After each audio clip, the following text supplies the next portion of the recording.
ನಮಸ್ಕಾರ ರೀ ಎಲ್ಲರಿಗೆ. ಇವತ್ತು ಬೆಳಿಗ್ಗೆ ಎದ್ಕೊಳ್ಳಿ ನಾವು ರೆಸ್ಟ್ ಮಾಡೋದೈತ್ರಿ. ನಮ್ಮ ತಮ್ಮಗೆ ಹಾಲಿಗೆ ಕಳಿಸ್ಬಿಡ್ತೀನಿ ದಂದನ್. ಇವಾಗ ನೋಡ್ರಿ ನಮ್ಮ ಚಿಟ್ಟು ಮತ್ತು ನಾನು ಇಬ್ಬರು ಸೇರಿ ದಂದನ್ ಗಾಡ್ಯಾಗ ಕ್ಯಾನ ಇರಿಸ್ತೀವಿ ಟೋಪನ್ ಹಾಕಿ. ಗಾಡ್ಯಾಗ ದಂದನ್ ತಟ್ಟೆಲ್ಲ ಒಗೆದು ಮತ್ತು ನಮ್ಮ ತಮ್ಮಗೆ ದಂದನ್ ಹೋಗಪ್ಪ ಅಂಥೇಳಿ ಹಾಲಿಗೆ ಕಳಿಸ್ಬಿಡ್ತೀನಿ. ಇವಾಗ ನೋಡ್ರಿ ಚಿಟ್ಟು ಆ ಕಡೆ ಓಡಾಡತ್ತಿದ್ದ, ಅವನಿಗೆ ನಾನು ಕಾಡ್ಸಾತಿದ್ದೆ. ಇದು ನೋಡ್ರಿ ನಮ್ಮ ನಾಯಿ, ಇದರ ಹೆಸರು ಸ್ಪೈಕ್ಯಾ. ವಯಸ್ಸಾಗಿದ್ರಿ ಪಾಪ.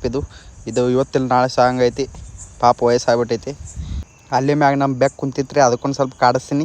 ಭಾಳ ಕಿಡಿಗೇಡಿ ಐತ್ರಿ ಬೆಕ್ಕಿದೆ ನೋಡ್ರಾಗ. ಅಲ್ಲಿ ನಾನು ಹೆಗಲ ಮ್ಯಾಗೆಲ್ಲ ಏರ್ ಕುಂದಿರುತ್ತೆ. ನಿಮ್ಗೊಂದು ಸರ್ಪ್ರೈಸ್ ಐತ್ರಿ. ಮಣ್ಣಿನ ಲ್ಯಾಂಬರ್ಗಿನಿ ಆರ್ಡರ್ ಮಾಡಿ ಬಂದಿದ್ದೆ. ಲ್ಯಾಂಬರ್ಗಿನಿ ಬಂದೈತೆ ನೋಡ್ರಾಗ, ನಮ್ಮ ಮನೆ ಮುಂದೆ ನಿಂತೈತಿ. ಇದನ್ನು ನೋಡಿ ಭಾಳ ಮಂದಿ ಉರ್ಕೊಳ್ಳೋರು ಫೇಕ್ ಐತೆ ಅಂತಾರೆ. ಅದ್ರ ಬಗ್ಗೆ ಎಲ್ಲ ತಲೆ ಕೆಡಿಸ್ಕೊಳಂಗಿಲ್ಲ ನಾವು. ನಮ್ಮ ಮನ್ಯಾಗ ರೊಕ್ಕ ಕೊಡ್ತಾರೆ. ಇವತ್ತು ಸಂಡೇ ಐತಿ, ಇದನ್ನ ಹೋಗಿ ಡಿಪಾಸಿಟ್ ಮಾಡೋ ಅರ್ಜೆಂಟ್ ಕಳಿಸ್ಬಿಡೋದೈತೆ ಅಂತಾರೆ. ಆದರೆ ಏನು ನೋಡ್ರಾಗ ಸಂಡೇ ಇವ್ರು ಎಲ್ಲ ನೆನಪು ಬರ್ತೈತಿ. ಹೋಗಿ ಡಿಪಾಸಿಟ್ ಮಾಡೋಕೆ ಹೋಗಿ ಡಿಪಾಸಿಟ್ ಮಾಡ್ಕೊಂಬರ್ತೀನಿ ರೊಕ್ಕ. ಇದನ್ನು ಡಿಪಾಸಿಟ್ ಮಾಡೋಕೆ ಕೊಡ್ತಾರೆ ರೊಕ್ಕ. ಆದ್ರೆ ನಾವು ಏನು ಚೀಸ್ ನೋಡ್ರಾಗ ATM ಕೊಡಂಗಿಲ್ಲ. ಹೊಳೆ ATM ತೊಳಕ್ಕೆ ಮನೆಗೆ ಬರ್ತೀನಿ, ಡಿಪಾಸಿಟ್ ಮಾಡ್ತೀನಿ ರೊಕ್ಕ. ಎಲ್ಲರೂ ಆಸ್ಟ್ರಾಯ್ಡ್ ಏನ್ರಿ ಕಾಣ್ತೈತೆ ನೋಡ್ತೀನಿ ರೀ. ಇವತ್ತು ಹೇಳಿದ್ರಲ್ಲ ಎಲ್ಲ ದುನಿಯಾ ಖತಮ್ ಆಗತ್ತೆ ಬಿದ್ದಂತ. ಆಗಲಿ ಅನ್ನತ್ತಿದ್ದೆ, ನಾವು ಇನ್ನೂ ಬಿದ್ದಿಲ್ಲ. ನೈಟು ಕಾಯ್ತೀನಿ, ಏನು ಬಿದ್ದಿಲ್ಲ. ನೋಡೋಣ, ಜೀವಂತಿದ್ರೆ ಮತ್ತೆ ನಾಳೆ ಸಿಗೋಣ. ಬಾಯ್.